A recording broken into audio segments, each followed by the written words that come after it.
I just got a negative review on Yelp, and I didn't even realize that my business was on Yelp.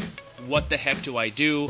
And in the future, how do I improve my condition on Yelp and actually use it to my advantage instead of having people just blow me up on there? Whoa, crazy question just came in. How do you Yelp if you own a wellness business like a yoga studio? That's exactly what we're talking about in this episode of Ask NBC. You post your questions, I try to answer them, we make sure that your wellness business is amped up, you're getting the compensation that you truthfully deserve. So, how do you Yelp if you're a yoga studio? There are a few things about Yelp that you have to know. Oh, hang on. The gas guy going by. If you own a wellness business, how you use Yelp will be basically the same as every other brick and mortar place. Here's the good news. In certain markets, Yelp has a huge amount of traction, so you can be organically found, especially through things like Google, on your Yelp page prior to being found somewhere else. So it is important that you actually exist there. If you're not sure if you exist there well or not, I would just Google search yourself and see if the Yelp comes up. So if you own a wellness business, like a yoga business, should you be on Yelp is the first question. The short answer is yes, you should definitely be on Yelp. You might already be on Yelp and not even realize that you're there anyways, so you definitely want to make sure that you dial in your profile and claim that if you have not.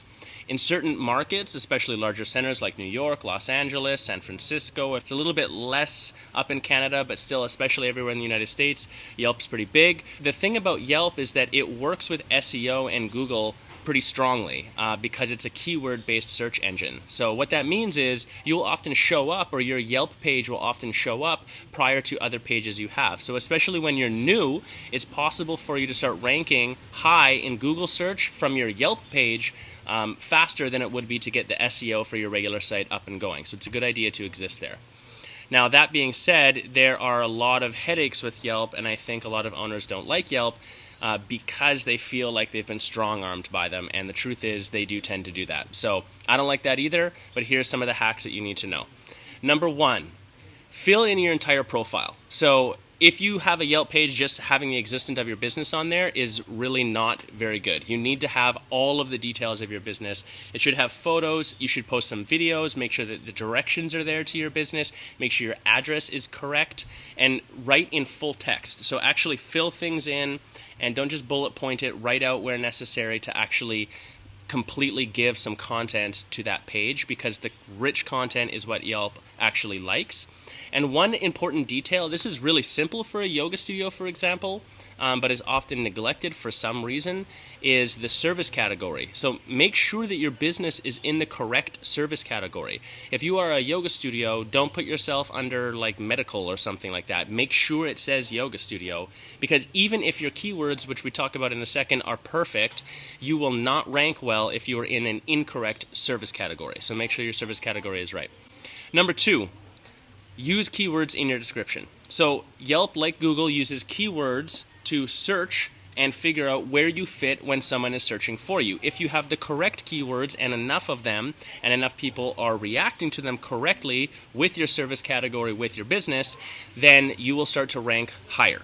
So you want to have correct keywords. Now, if you're a yoga studio, it's very easy. Yoga, hot yoga, wellness, weight loss, stretching, flexibility, strength, any of the benefits that have to do with anything that someone would type into Google to search that you want to show up for, those are the keywords that you want in Yelp. So you might have to just sit down and brainstorm for a minute, get your keywords down. One of the best places to focus your keywords, if you're confused about where to put them in Yelp, is actually in the specialties section. So Yelp is really cool because it lets you write, not just put bullet points in, it actually lets you write out some descriptions and lets you write out in the specialties section some information about your business.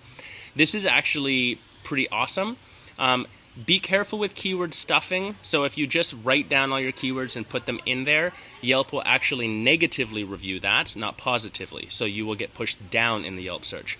So you want to write in a conversational way, and you want to have it with the keywords in the conversation, but as they naturally show up. So I'm going to give you an example right now. Nomad Yoga is a unique, green, and clean yoga studio that combines the precision of therapeutic yoga and the foundations of traditional yoga in a specialty heated yoga room. We stretch, strengthen, and tone the muscles while detoxifying the body and calming the mind. Our yoga classes are great for beginners and experienced yogis alike. Our teachers are highly and specifically trained in hot yoga, are Yoga Alliance certified, and are members of the original Hot Yoga Association. Our experienced teachers, multiple yoga styles, including Hatha, Hot, Flow, Vinyasa, and Yin, and accessible schedule, over 40 yoga classes per week, will have you feeling incredible in your mind and body by keeping you lean, strong, flexible, and stress-free. Come get your yoga glow with Nomad Yoga. Now, that's a pretty long-winded thing to say, but that write-up, more importantly than someone reading through the whole thing, is written correctly in a conversational manner, but is full of, I bet you can pick out the keywords in there that people could potentially be searching for. Number 3, get reviews with keywords. So getting reviews on Yelp really matters. Having a consistency in reviews, just like Google, really matters. Having a higher score rating really matters. But there are 2 other factors that really make your Yelp reviews bump you up in the search. The first one is that keywords in the review actually count for search. So when Yelp is weighting somebody on where they fit in the order, if the reviews that you have been receiving have the keywords that somebody else is searching for, you will be bumped up in the importance in the Yelp list. So if someone's searching for yoga classes near me, and the Yelp is going to come up, if you get a review from somebody that says, the yoga classes at Nomad Yoga Studio were really great, because yoga classes is in the review, it counts as a keyword for your entire system. So when you're asking for reviews on Yelp, it's important to actually instruct people to put specific keywords into the review as well. And if someone has gone in and given you a review that does not have any keywords and you have really good standing with them, it would be worthwhile to, next time you see them, do this in person, personally ask them to adjust the review to include the keywords. I know that sounds funny and is a lot more effort, but it can make a huge difference in your ranking. The second detail about reviews is that Yelp, you'll notice that sometimes people will give you a bunch of 5-star reviews, but for some reason you don't get bumped up. Or the most recent reviews that were very good from a client that you have are not even showing up in Yelp, and you can't figure out why. The reason why is that their Yelp profile is not completed. So Yelp's search engine bots inside its own system find that person and think that it might be a fake person. They think that you might have gone in and just made somebody up all fake just to go give yourself positive reviews. So it's their safety net that you can't game their system. This means that if you're asking for Yelp reviews, you also need the person who's giving you the review to go through the effort of filling out their entire Yelp profile.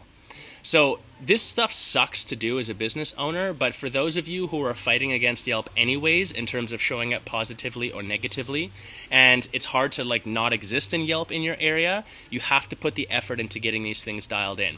So the suggestion would be that you actually ask for reviews. So suggestion number 4 is to actively promote reviews on Yelp by asking for them in person. Now this is important because Yelp, just like all the other search engines out there, does not want you soliciting reviews and paying for them.